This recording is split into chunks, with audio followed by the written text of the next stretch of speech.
Not of the letter but of the spirit. അക്ഷരത്തിൻ്റെ ശുശ്രൂഷയല്ല, ആത്മാവിൻ്റെ ശുശ്രൂഷയാണ്. 2 കൊരിന്ത്യർ 3:6 എടുക്കുന്നത്. Not of the letter but of the spirit. The letter kills but the spirit gives life. അത് അക്ഷരം കൊല്ലും, ആത്മാവോ ജീവിപ്പിക്കും. അപ്പോൾ നമ്മുടെ ശുശ്രൂഷ, നമ്മൾ ഈ പറയുന്ന വചനം അക്ഷരത്തിൻ്റെ പ്രാധാന്യത്തിലല്ല കാണേണ്ടി, ആത്മാവിൻ്റെ ശുശ്രൂഷയായിട്ട് കാണണം. അത് ദൈവം നമ്മളെ അനുവദിക്കുന്നു. ചില സന്ദർഭങ്ങൾ നമ്മൾ ദൈവത്തിൻ്റെ ആത്മാവിൽ ദൈവത്തോട് കൂടെ നിന്നിരിക്കുമ്പോൾ ദൈവം നമുക്ക് വരങ്ങൾ തരും. അക്ഷരത്തിൻ്റെ ശുശ്രൂഷയല്ല, നമ്മൾ ശുശ്രൂഷയിൽപ്പെട്ടവരാണ്. അപ്പോൾ തന്നെ വചനം പറയണം, സുവിശേഷം പറയാൻ തിരഞ്ഞെടുത്തു എന്ന് പറയാൻ നമുക്ക് സുവിശേഷം പറയാനൊക്കത്തില്ല. ദൈവം നിയോഗിക്കാതെ ഒരാൾക്കും സുവിശേഷത്തിൽ നിലനിൽക്കാനൊക്കത്തില്ല. അത് വലിയ, നമ്മൾ വിചാരം അത് എളുപ്പമൊന്നുമല്ല. 14 വർഷമായിട്ട് TV പ്രോഗ്രാം ഞാൻ തന്നെ പറയുന്നുണ്ട്. 14 വർഷവും തൻ്റെ കൃപയിൽ നിർത്തിയെങ്കിൽ സുവിശേഷം പറയാൻ അപ്പച്ചൻ നിയോഗിച്ചതുകൊണ്ട് മാത്രം ഒരു കോളാണ് നമ്മുടെ മേലെ. അതും നമ്മൾ നിവർത്തിക്കുകയാണ്. മിടുക്ക് നമുക്ക് പറയാനില്ല, ദൈവം നിയോഗിച്ചതുകൊണ്ട് ചെയ്യുന്നു. അപ്പം അതിൽ ക്രിസ്തുവിനാണ് മഹത്വം കൊടുക്കേണ്ടത്. അപ്പം നമ്മൾ പഠിപ്പിക്കുന്നത് 2 കൊരിന്ത്യർ 3:6 വാക്യം വളരെ പ്രധാനപ്പെട്ട വാക്യമായതുകൊണ്ട് നമുക്ക് മലയാളത്തിൽ തന്നെ വായിക്കാം. 2 കൊരിന്ത്യർ 3:6 ഇങ്ങനെയാണ് വായിക്കുന്നത്. ഞങ്ങളിൽ നിന്ന് തന്നെ വരും പോലെ സ്വയമായി വല്ലതും സങ്കല്പിപ്പാൻ ഞങ്ങൾ പ്രാപ്തർ എന്നല്ല, ഞങ്ങളുടെ പ്രാപ്തി ദൈവത്തിൻ്റെ ദാനമത്രേ. നമ്മുടെ പ്രാപ്തി ദൈവത്തിൻ്റെ ആണെന്ന് പൗലോസ് പറയാണ്. അവൻ ഞങ്ങളെ പുതുനിയമത്തിൻ്റെ ശുശ്രൂഷകന്മാരാകുവാൻ പ്രാപ്തരാക്കി. ദൈവം തമ്പുരാൻ പൗലോസിനെ തിരഞ്ഞെടുത്ത. പൗലോസ് 12 ശിഷ്യന്മാരുടെ കൂടെ ഉണ്ടായിരുന്ന വ്യക്തിയല്ല. 12 ശിഷ്യന്മാരിലില്ലാതെ പിന്നെ തിരഞ്ഞെടുത്ത് ദൈവത്താൽ നിയോഗിക്കപ്പെട്ട വ്യക്തിയാണ്. അതാണ് ഇങ്ങനെ എഴുതിയിരിക്കുന്നത്. ഞങ്ങളുടെ പ്രാപ്തി ദൈവത്തിൻ്റെ ദാനമത്രേ, അവൻ ഞങ്ങളെ പുതുനിയമത്തിൻ്റെ ശുശ്രൂഷകന്മാരാക്കുവാൻ പ്രാപ്തരാക്കി. അപ്പോൾ പുതുനിയമത്തിൻ്റെ ശുശ്രൂഷകന്മാരാക്കാൻ ദൈവമാണ് നമ്മളെ പ്രാപ്തരാക്കുന്നത്. അക്ഷരത്തിൻ്റെ ശുശ്രൂഷകന്മാരല്ല, ആത്മാവിൻ്റെ ശുശ്രൂഷകന്മാരത്രേ. അക്ഷരത്തിനും ശുശ്രൂഷിക്കാം, ആത്മാവിലും ശുശ്രൂഷിക്കാം. പക്ഷേ വ്യത്യാസമുണ്ട്. അക്ഷരത്തിൻ്റെ ശുശ്രൂഷകന്മാരല്ല, ആത്മാവിൻ്റെ ശുശ്രൂഷ. എന്താണ് വ്യത്യാസം? അക്ഷരം കൊല്ലുന്നു, ആത്മാവോ ജീവിപ്പിക്കുന്നു. അപ്പം അക്ഷരം കൊല്ലുമെങ്കിൽ ആത്മാവ് ജീവിപ്പിക്കുമെന്ന് വ്യക്തമായിട്ട് പറയാം. അപ്പോൾ കൊല്ലുന്ന പരിപാടികൾ നമ്മൾ വെറുതെ സമയം കളയണ്ട. ജീവിപ്പിക്കുന്ന പരിപാടി പരിശുദ്ധാത്മാവിൻ്റെയാണ്. ആ പരിശുദ്ധാത്മാവിനെ കൊണ്ട് നമ്മളെ നിറയ്ക്കണം. ആത്മാവിൻ്റെ ശുശ്രൂഷകന്മാരത്രേ. അക്ഷരം കൊല്ലുന്നു, ആത്മാവോ ജീവ്. എന്നാൽ കല്ലിൽ അക്ഷരമായി കുത്തിയിരിക്കുന്ന മരണ ശുശ്രൂഷ നീക്കം വരുന്നതായ മോശയുടെ മുഖതേജസ് നിമിത്തം ഇസ്രായേൽ മക്കൾക്ക് തൻ്റെ മുഖത്ത് നോക്കിക്കൂടാതോണം തേജസ്സുള്ളതായെങ്കിൽ ആത്മാവിൻ്റെ ശുശ്രൂഷ അധികം തേജസ്സുള്ളതാകില്ലയോ. അപ്പോൾ ഏറ്റവും ഉചിതമായിട്ടുള്ളത് the ministry of the spirit.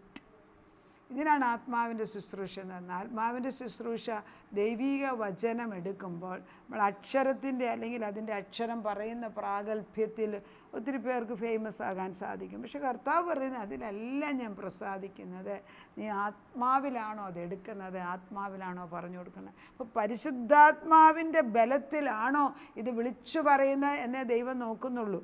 നമ്മുടെ സ്വയബലത്തിൽ നമ്മൾ ചെയ്താൽ അതെങ്ങും ചെല്ലുന്നില്ല. പക്ഷെ പരിശുദ്ധാത്മാവിലാണ് പോകുന്നതെങ്കിൽ അത് ചെന്ന് വീഴുന്നിടത്ത് ആ ഭവനങ്ങളിലെല്ലാം ഈ പുതിയ വിത്ത് വീണിട്ട് ജീവൻ വെക്കും, സംശയമില്ല. കാരണം അക്ഷരം കൊല്ലുന്നു, ആത്മാവോ ജീവിപ്പിക്കുന്നു. അപ്പോൾ ജീവൻ പ്രദാനം ചെയ്യുന്നത് വചനത്തിൽ കൂടെയാണ്. നമ്മൾ നേരത്തെ പഠിച്ച ക്രിസ്തുവിൻ്റെ രക്തത്താൽ വീണ്ടെടുക്കപ്പെട്ട മക്കളാണ്. അത് കഴിഞ്ഞപ്പോഴാണ് നമുക്ക് ശുശ്രൂഷ വരം തരികയാണ്. എന്തിന്? ആത്മീക ശുശ്രൂഷയുടെ വരം. അത് വലിയൊരു പദവിയാണ്. അത് ആത്മാവുള്ളവർക്കറിയാം നമ്മൾ നിൽക്കുന്ന പദവി എന്താണെന്ന്, അവരവർക്കതറിയാം. അതുകൊണ്ടാണല്ലോ ഏലിയ പ്രവാചകൻ ആഹാബ് രാജാവിൻ്റെ മുമ്പിൽ ചെന്നിട്ട് ഏത് ദൈവമാ സത്യമെന്ന് വിളിച്ച് പറയാൻ ധൈര്യപ്പെട്ടത്. അല്ലെ ഒരു രാജാവിൻ്റെ മുമ്പിൽ ചെന്ന്, ആഹാബ് രാജാവിനാണ് ഏലിയ പ്രവാചകനെ കണ്ടുകൂടാ. പക്ഷേ ആഹാബിൻ്റെ മുമ്പിൽ ചെന്ന് പറഞ്ഞിട്ട് ഈ ദൈവം വലിയവനാണെന്ന് പറയാൻ തക്കവണ്ണുള്ള ബലം യഹോവ അവനെ നിയോഗിച്ചത് കൊണ്ടാണ്. അതുപോലെ തന്നെയാണ് ദൈവം നമുക്ക് ആത്മീക ശുശ്രൂഷയ്ക്ക് നമുക്ക് വരം തരികയാണ്. ഈ സമയത്ത് അനേകരുടെ ഹൃദയങ്ങൾ ഇത് ശുശ്രൂഷ വരമായിട്ട് കടന്നു വരികയാണ്. എന്ത് ചെയ്യണം? വചനം പറയണോ എന്ന് ആഗ്രഹിക്കുന്നുണ്ട്. ദൈവം പറയും, എഴുന്നേറ്റ് പ്രകാശിക്ക്, ആത്മാവിൻ്റെ ശുശ്രൂഷ ദൈവം തമ്മിൽ അത് അധിക തേജസ്സുള്ള. ശിക്ഷാവിധിയുടെ ശുശ്രൂഷ തേജസ്സാകുന്നു എങ്കിൽ പഴയ നിയമത്തിൻ്റെ ശുശ്രൂഷയ്ക്ക് തേജസ്സുണ്ട്, ഇല്ലെന്നല്ല. പക്ഷേ തേജസ്സായിരുന്നു എങ്കിൽ നീതിയുടെ ശുശ്രൂഷ തേജസ്സേറിയതായിരിക്കും. അപ്പം നീതിയുടെ ശുശ്രൂഷ എന്ന് പറയുന്നത് പരിശുദ്ധാത്മാവിൻ്റെ ശുശ്രൂഷയാണ്. ദ റൈച്വസ്നെസ്, അതായത് ദൈവത്തിൻ്റെ നീതി എന്ന് പറയുമ്പോൾ ദൈവത്തിൻ്റെ വസ്ത്രമിട്ട് നമ്മൾ നിൽക്കുകയാണ്. പലപ്പോഴും പറയുന്നത് സ്കിമെറ്റസോ അനോയിൻറ്റിങ്, ദൈവം ചെയ്തത് നമ്മൾ അവൻ്റെ വസ്ത്രത്തിനകത്ത് പൊതിഞ്ഞ് നിന്ന് പറയും. ഇപ്പം നമ്മൾ പറയും, മക്കളെക്കുറിച്ച് പറയുമ്പം പ്രായമാകുമ്പോൾ മക്കളെ കണ്ട അപ്പൻ്റെ അതേ പ്രതിച്ഛായ എന്ന് പറയും. ഞാൻ അപ്പൻ്റെ അതേ സ്വഭാവത്തിൽ ഒരു പ്രവർത്തിക്കുന്നതാണ് ചിലയിടത്ത് ആത്മാവിലത്. എന്നാൽ അതുപോലെ തന്നെയാണ് ക്രിസ്തു നമ്മളെ നോക്കുമ്പോൾ അവനെ കൊണ്ട് നമ്മളെ ധരിപ്പിക്കുകയാണ്. കാരണം അവൻ്റെ രൂപവും ഭാവവും സംസാരവും അവൻ്റെ സാന്നിധ്യം പോലെ നമ്മളെ കൊണ്ട് നിറയ്ക്കാൻ ദൈവത്തിന് കഴിയും. അത് നമ്മളെക്കാട്ടി കൂടുതൽ ആഗ്രഹം ദൈവത്തിനാണ്. കാരണം ഇപ്പം ഞാൻ നാളെ മരിക്കാമെന്ന് വിചാരിക്കാം, മരിക്കാൻ പോവുകയാണെങ്കിൽ എനിക്കുള്ള ചെറിയ കാര്യങ്ങൾ മക്കളെ ആരെ ഏൽപ്പിക്കണം, അവർ സൂക്ഷിക്കാൻ നോക്കി അവരെ ഏൽപ്പിച്ച് കഴിഞ്ഞാൽ ഇത് തലവേദന തീർന്ന് ഇനി പോകാമെന്ന് പറയാൻ സാധിക്കും. യേശു ക്രിസ്തു അങ്ങനെ തന്നെയാണ്. ഭൂമിയിൽ ജീവിക്കുമ്പോൾ യേശുവിന് നമുക്ക് നമ്മുടെ ശരീരം യേശുവിന് കൊടുക്കാതെ യേശുവിന് ഒന്നും ചെയ്യാൻ സാധിക്കത്തില്ല. നമ്മുടെ ശരീരം ദൈവത്തിൻ്റെ ആലയമായിട്ട് കൊടുത്തു കഴിഞ്ഞാൽ അവൻ നമ്മളിൽ കൂടെ ചെറുതും വലുതുമായ ദിനം പ്രതി വലിയ കാര്യങ്ങൾ തന്നെ ചെയ്തെടുക്കും. നമുക്ക് തോന്നും ചെറുതാണ്. ഒരാൾ സൂയിസൈഡ് ചെയ്യാനിരിക്കും, അവരൊന്ന് വിളിക്കാൻ പറയും, നമ്മളവരെ വിളിക്കുന്നുണ്ട്. എന്താണ് പ്രയാസം, എന്താണ്, അതാണോ കാര്യം? ദൈവത്തിന് വലിയ പ്രശ്നമില്ലല്ലോ, നമുക്കൊന്ന് പ്രാർത്ഥിക്കാം മതി. ആ ഒരു വേടായിരിക്കും അവരെ രക്ഷിക്കുന്നത്. എത്ര പേര് നമ്മൾ ഓർക്കുന്നു, ഈ കുവൈറ്റിൻ്റെ പ്രശ്നം, കുവൈറ്റിലെ തീപിടുത്തത്തിൽ എത്ര പേരാണ് മരിച്ചത്. നമ്മൾ പ്രാർത്ഥിക്കുന്ന പിള്ളേരും അല്ലാത്തവരും മരിച്ചിട്ടുണ്ട്. ഒരു എസ്കേപ്പ് സ്റ്റോറി വായിച്ച് കേട്ടായിരുന്നു. 4ാം നിലയിൽ നിന്നുണ്ട് അപ്പൻ വീട്ടിൽ വിളിച്ച് പറയാണ് ഞാൻ ചാകാൻ പോവുകയാണെന്ന്. ചിന്തിച്ച് നോക്കിയാൽ സ്റ്റേജൊക്കെ 4ാം ഞാൻ മരിക്കാൻ പോവുകയാണ്. കുഞ്ഞുങ്ങളെ എവിടെയെന്ന് വിളിഞ്ഞു, അപ്പം ആ ചാടേ പുറത്തോട്ട് ചാടേ എന്ന് പറയും. എന്ത് കണ്ട് ചാടാൻ? 4ാം നിലയിൽ നിന്ന് എൻ്റെ കണ്ട് മുറ്റും തീയ ഒരു മനുഷ്യർ സഹായിക്കാൻ. പക്ഷേ കുഞ്ഞുങ്ങളുടെ ശബ്ദം അപ്പനെ എടുത്ത് ചാടിച്ചു. 2 കൈ ഒടിഞ്ഞെങ്കിലും ജീവനോടെ ഇന്ന് റിക്കവർ ചെയ്യുന്ന ആശുപത്രിയിൽ. സ്നേഹിക്കുന്നവരുടെ ഒരു വാക്ക് എന്തുമാത്രം ബലം. അതുപോലെയല്ലേ യേശു നമ്മുടെ മുമ്പിൽ വന്ന് സ്നേഹം, പൂർണ്ണ സ്നേഹത്തിൽ നിന്ന് നമ്മളോട് ഓരോന്ന് പറയുമ്പോൾ അത് മനസ്സിലാക്കാനുള്ള ശക്തി നമുക്കുണ്ടാകണം. ആ ദൈവത്തിൻ്റെ ആത്മാവ് നമ്മളോട് അക്ഷരത്തിലല്ല നിൻ്റെ ശുശ്രൂഷ ഇന്നു മുതൽ ആത്മാവിൻ്റെ ശുശ്രൂഷയായി മാറും. That's called the ministry of the spirit. അങ്ങനെ അക്ഷരം കൊല്ലുന്നു, ആത്മാവ് ജീവിക്കുന്നു. അതിന് ആത്മാവിൻ്റെ ശുശ്രൂഷ ചെയ്യുമ്പം മൂടുപടം മാറിപ്പോകും. ഇവിടെ 2 കൊരിന്ത്യർ 3:13 നീങ്ങിപ്പോകുന്നതിൻ്റെ അന്ത്യം ഇസ്രായേൽ മക്കൾ കാണാതെ വണ്ണം മോശ തൻ്റെ മുഖത്ത് മൂടുപടം ഇട്ടതുപോലെ അല്ല. മോശയുടെ കാലത്ത് പഴയ നിയമത്തിൽ മൂടുപടമുണ്ട്, എന്നാൽ അവരുടെ മനസ്സ് കഠിനപ്പെട്ടു പോയി. പഴയ നിയമം വായിക്കുമ്പോഴൊക്കെയും ആ മൂടുപടം നീങ്ങാതെ ഇന്നുവരെ ഇരിക്കുന്നുവല്ലോ. അത് ക്രിസ്തുവിൽ ആ മൂടുപടം നീങ്ങിപ്പോകുന്നു. മോശയുടെ പുസ്തകം വായിക്കുമ്പോൾ മൂടുപടം ഇന്നയോളം അവരുടെ ഹൃദയത്തിന്മേൽ കിടക്കുന്നു.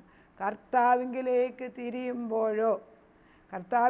തിരിയുമ്പോൾ മൂടുപടം നീങ്ങിപ്പോകും. കർത്താവ് ആത്മാവാകുന്നു. കർത്താവിൻ്റെ ആത്മാവുള്ളിടത്ത് സ്വാതന്ത്ര്യമുണ്ട്. എന്നാൽ മൂടുപടം നീങ്ങിയ മുഖത്ത് കർത്താവിൻ്റെ തേജസ്സിനെ കണ്ണാടി പോലെ പ്രതിബിംബിക്കുന്നവരെ നാം എല്ലാവരും ആത്മാവാകുന്ന കർത്താവിൻ്റെ ദാനമായി തേജസ്സിന്മേൽ തേജസ് പ്രാപിച്ച് അതേ പ്രതിമയായി രൂപാന്തരപ്പെടുന്നു. നമ്മളെങ്ങനെ രൂപാന്തരപ്പെടുന്ന? കർത്താവിനെ മുഖാമുഖം കാണുന്ന, കണ്ണാടിയിൽ മുഖാമുഖം കാണുന്ന പ്രതിച്ഛായയായിട്ട് മാറണമെന്ന്. അവിടെ മൂടുപടത്തിന് പ്രസക്തിയില്ല. മൂടുപടം ഇട്ടാൽ പോലും അതിനെക്കാട്ടിൽ അതിജീവിക്കുന്ന ശോഭയാണ് അതൊന്ന് പുറത്തു വരുന്നത്. ദൈവത്തിൻ്റെ തേജസ്സാണ് നമ്മുടെ മുന്നിൽ. അതൊന്നും ആർക്കും നിർത്താൻ ഒക്കില്ല. ദൈവം ഒരാളിൽ പ്രസാദിച്ചാൽ ഒരു ശത്രുവും മുമ്പിൽ നിൽക്കില്ല. പിന്നെ ഓരോ വിശുദ്ധന്മാരുടെ അന്ത്യം എങ്ങനെയാണെന്നുള്ളത് ദൈവമാണ് തീരുമാനിക്കുന്നത്. ചിലർ യെശയ്യാ പ്രവാചകനെയൊക്കെ 2ആയിട്ട് മുറിച്ചെന്ന് പറയുന്നു. പിന്നെ യോഹന്നാനെ കൊണ്ട് തിളയ്ക്കുന്ന എണ്ണയ്ക്കകത്തിട്ടെന്ന് പറയുന്നു. അവിടെയൊക്കെ ജയിച്ചു വന്നവരാ. യെശയ്യാവിനെ കൊന്നു, സ്റ്റീഫനെ കല്ലെറിഞ്ഞു കൊന്നു. അതൊക്കെ അന്ത്യം വരും. അവർക്കൊക്കെ ആ ടൈം ആയപ്പോഴത്തേക്ക് പത്രോസ് പറഞ്ഞതിനെ തല താഴെയാക്കി ക്രൂശിച്ചു എന്ന് പറഞ്ഞു. ആ ടൈം ആകുമ്പോഴത്തേക്ക് ദൈവവുമായിട്ടുള്ള ബന്ധം കഴിയുമ്പോൾ ഇതൊന്നും ഒരു കാര്യമല്ല. അത്ര ഉറപ്പാണ് അവർക്ക് കിട്ടുന്നത്. അത്രയില്ലെങ്കിലും അതിൻ്റെ പകുതിയെങ്കിലും തരാൻ നമുക്ക് ചോദിക്കാം. ദൈവത്തിൻ്റെ പരിശുദ്ധാത്മാ നമുക്ക് ആത്മീക ശുശ്രൂഷ ഏൽപ്പിച്ചത് വിശുദ്ധിയോടെ ചെയ്തെടുക്കാൻ നമ്മളെ അനുവദിക്കട്ടെ. നമുക്ക് പ്രാർത്ഥിക്കാം. നാഥ, ആത്മാവിൻ്റെ ശുശ്രൂഷ ഏറ്റെടുക്കാൻ നീ ഞങ്ങളോട് ആഹ്വാനം ചെയ്യുന്നു. അക്ഷരം കൊല്ലുന്നു, ആത്മാവെ ജീവിപ്പിക്കുന്നു. ആത്മാവ് ജീവിപ്പിക്കുന്ന, ആത്മാവിൽ പറയാനുള്ള കൃപ കിട്ടിയാൽ അത് ചെന്ന് കൊള്ളുന്നിടത്ത് പ്രവർത്തിക്കും. ഓരോ ഭവനങ്ങളിൽ ഇത് വചനം ചെന്ന് കൊള്ളുമ്പോൾ അത് ജീവനുള്ള നിയമങ്ങളായിട്ട്, കർത്താവിൻ്റെ ജീവനുള്ള ഇരുവാൾത്തലയുള്ള വാളായിട്ട് അത് വഹിക്കുന്ന ദൂതന്മാർ പോലും അത് കടന്നു ചെന്ന് പിടിച്ചുകൊണ്ട് ഓരോ ഭവനത്തിലെ പ്രശ്നങ്ങൾ, വിഷമങ്ങൾ പരിഹരിച്ചു കൊടുക്കണം. അമ്മയപ്പന്മാർ അപ്പം അങ്ങോട്ടും ഇങ്ങോട്ടും മിണ്ടാതെ, ഭാര്യ ഭർത്താക്കന്മാർ പിണങ്ങി നിൽക്കുന്നവർ, മക്കളെ അപ്പനും അമ്മയും കാണാതെ ഒരു നിവൃത്തിയില്ലാതെ കഴിയുന്നവർ, ഇങ്ങനെയുള്ള കുടുംബങ്ങളിലെല്ലാം നിൻ്റെ ശാശ്വതമായ നിയമം കടന്നു ചെല്ലണം. പരിശുദ്ധനായ ദൈവത്തിൻ്റെ ആത്മാവിൻ്റെ ശുശ്രൂഷ അറിയാവുന്നവർ കൊണ്ട് ചെന്ന് കൊടുക്കട്ടെ അപ്പച്ച. ദൈവവചനം കടന്നു ചെല്ലട്ടെ അപ്പച്ച. കർത്താവിൻ്റെ വചനത്തിൻ്റെ കൂടെ നിൻ്റെ ശക്തിയും കൂടെ അയച്ചിരിക്കുന്നതിന് സ്തോത്രം. ഞങ്ങൾക്ക് മുൻപേ പോയി നീ വഴിയൊരുക്കുന്ന ദൈവമാകിയാൽ സ്തോത്രം. നിൻ്റെ വചനമെടുത്ത് പറയാൻ ആത്മാവിൽ ബലപ്പെടുത്തുന്ന കൃപയ്ക്ക് വേണ്ടി സ്തോത്രം. മൂടുപടം മോശയുടെ മുഖത്ത് നിന്നത് കുറേ കഴിഞ്ഞപ്പോൾ തേജസ് മാറിപ്പോയി. എന്നാൽ പുതിയ നിയമത്തിൽ ക്രിസ്തുവിലേക്ക് നോക്കുമ്പോൾ മൂടുപടം മാറിയിട്ട് ക്രിസ്തുവിൻ്റെ മുഖച്ഛായയായിട്ട് മാറുമെന്ന് വ്യക്തമായിട്ട് പറയുന്ന കർത്താവേ, അതിനാൽ ഞങ്ങൾ നിൻ്റെ മുഖത്തേക്ക് നോക്കിയിട്ട് നിൻ്റെ പ്രതിച്ഛായയായിട്ട് ജീവിക്കാൻ ഞങ്ങളെ ബലപ്പെടുത്തണം. അതാ ഞങ്ങളെ നീ കരുതുന്ന ദൈവമാണ് കർത്താവേ, നീ ഞങ്ങളെ മറയ്ക്കുന്ന ദൈവമാണ്. നീ ഞങ്ങളെ നിന്നിൽ മറച്ചു കഴിഞ്ഞിരിക്കുന്നതിനാൽ സ്തോത്രം. ഞങ്ങളുടെ ശരീരം ദൈവത്തിൻ്റെ ആത്മാവ് വസിക്കുന്ന ആലയമാക്കി മാറ്റിയതിനാൽ ഞങ്ങൾ ചെയ്യുന്ന ശുശ്രൂഷ പരിശുദ്ധാത്മാവിൻ്റേതാകട്ടെ. ജഡത്തിൽ ഒരു ശുശ്രൂഷ ചെയ്യാൻ ഞങ്ങളെ വിടരുത്. നിനക്ക് ഇതമില്ലാത്ത വഴികളിൽ ഞങ്ങളെ കൊണ്ടുപോകരുത് അപ്പച്ച. നിനക്ക് വേണ്ടി ഞങ്ങൾ ജീവിക്കുമ്പോൾ ദൈവത്തിൻ്റെ മഹത്വത്തിനനുസരിച്ച് ജീവിപ്പാൻ, കർത്താവിൻ്റെ വിശുദ്ധിക്കനുസരിച്ച്, ദൈവ തേജസ് അനുസരിച്ച് ജീവിപ്പാൻ ഞങ്ങളെയും കുടുംബങ്ങളെയും തലമുറയായിട്ട് അനുഗ്രഹിക്കണമേ. അതിനത് ചെയ്യുന്നതിനാൽ സ്തോത്രം. ഞങ്ങളുടെ തലമുറകളുടെ മേൽ നിൻ്റെ കൈകൾ വെച്ച് കഴിഞ്ഞിരിക്കുന്നതിനാൽ സ്തോത്രം. എല്ലാ ബന്ധനങ്ങളും ശാപങ്ങളും അഴിച്ചിട്ട് ആത്മീക ശുശ്രൂഷ, സ്വാതന്ത്ര്യത്തിൻ്റെയും സ്നേഹത്തിൻ്റെയും ജീവൻ്റെയും നിത്യജീവൻ്റെയും ശുശ്രൂഷ ഞങ്ങളുടെ കുഞ്ഞുങ്ങളെ ഏൽപ്പിച്ച അവിടുന്ന് അത് ചെയ്യുന്നതിനാൽ സ്തോത്രം. പ്രാർത്ഥനയുടെ ഉത്തരം തന്ന ദൈവത്തിന് നന്ദി. യേശുക്രിസ്തുവിൻ്റെ പുണ്യനാമത്തിൽ തന്നെ ആമേൻ.